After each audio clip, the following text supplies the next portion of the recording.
The wife.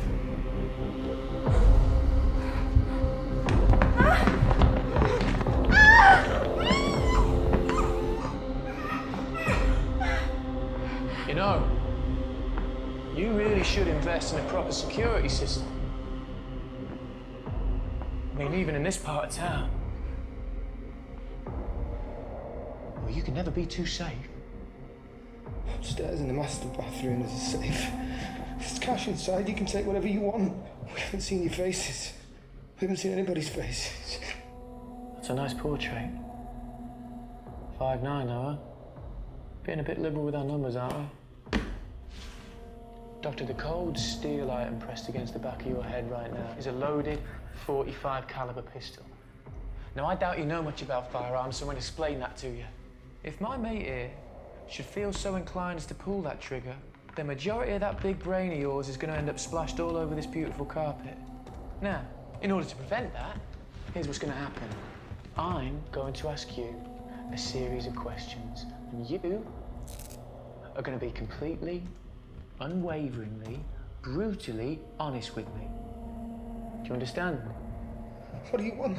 Why Slow down, Doctor. You're already diverting from the course. Now remember, I'll be asking the questions. Now listen, I need you to stay focused, okay? Bring your hands down. Calm down. Look at me.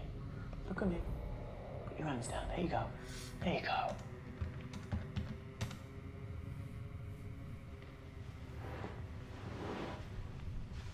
What's your name? Ronald Hendrick Stevens. What's your birth date? March 7th, 1976. What's your wife's name? Catherine Louise Stevens. What's her maiden name? Bennett. Bloody hell. Well, I'm afraid to ask what your anniversary is, Doctor. What's your profession? I'm Director of Research in Biomedical And Engineering. you've held this position for how long? 6 years. And tell me, what exactly is it your organisation does? Presently, we're working on a cure for amyotrophic lateral sclerosis. Disease. I've heard your cocktail gala pitch before, Doctor, but the thing is, I've asked you to be completely honest with me. I don't understand. Yes, you do. Your organisation receives over $35 million a year in donations, yet somehow, well, I haven't seen a single concrete medical advancement in the last decade. So tell me, Ronald, why is that?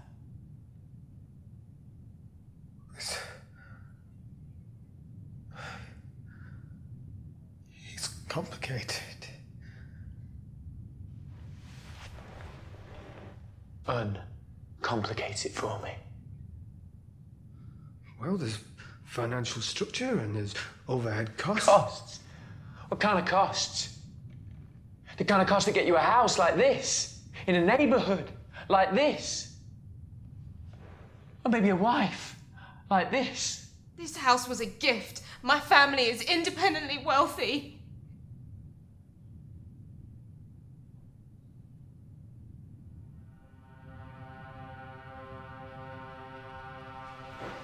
No, no, please. Now, I'm sorry, darling, but your husband and I are in the middle of something. So I would appreciate it if you would shut that fucking hole in your face until we're finished! No! You asked me about costs. I can tell you where the money goes. A significant portion goes to marketing, and there's programming and accounting. Tell me exactly where that money goes, shall I, Doctor? Now, of that 35 million, 13% goes to administrative costs. 22% is spent on fundraising and awareness efforts. 29% is spent on public and professional education, which is just a fancy fucking way of saying lobbyists. Now, only 15% is spent on actual patient care, which leaves a very fucking generous 21%, which is spent on the research and development into the cure and treatment of neurodegenerative diseases. Now, does that sound about fucking right to you, Doctor? Yeah, that sounds about right. But those are necessary costs. Ah, that's bollocks! That's bollocks, the necessary cost to keep your executors driving luxury cars. I'm prancing around the nightclubs 5 nights a week. For what? So you get just enough funding to keep you and your lab rats busy? I have no control over company expenditures. Every penny spent on my behalf, I can assure you, is spent with the patient's well-being in mind. Now, is it frustrating for It's me? frustrating. It's frustrating. Do you have any idea how much work, research, experimentation goes into finding a cure? My hands are constantly tied by the restraints of corporate so-called limiting spending caps. It's just the way that it is. But you would do it differently. There is no other way. The system is flawed. There's nothing that I can do about that. See, that's where I think you're wrong, Doctor.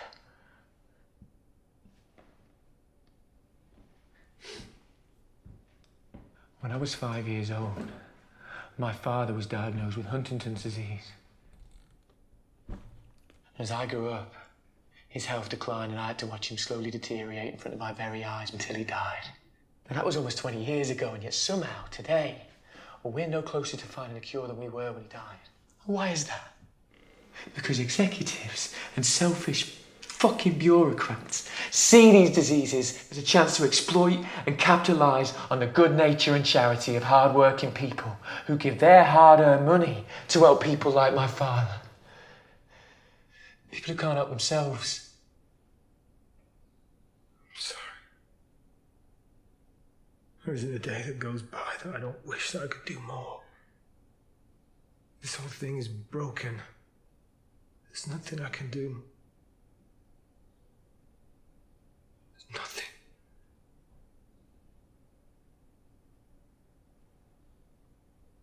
Yeah, well, now there is.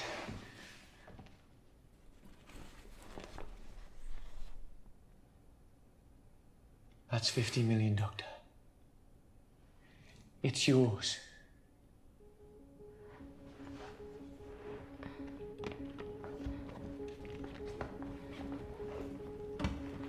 You're different, Doctor.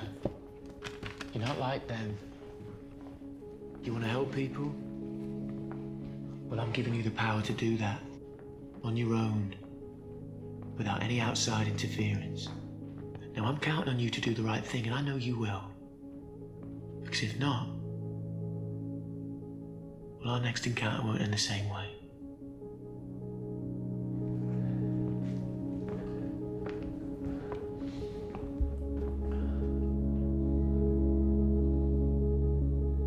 Happy holidays, Doctor.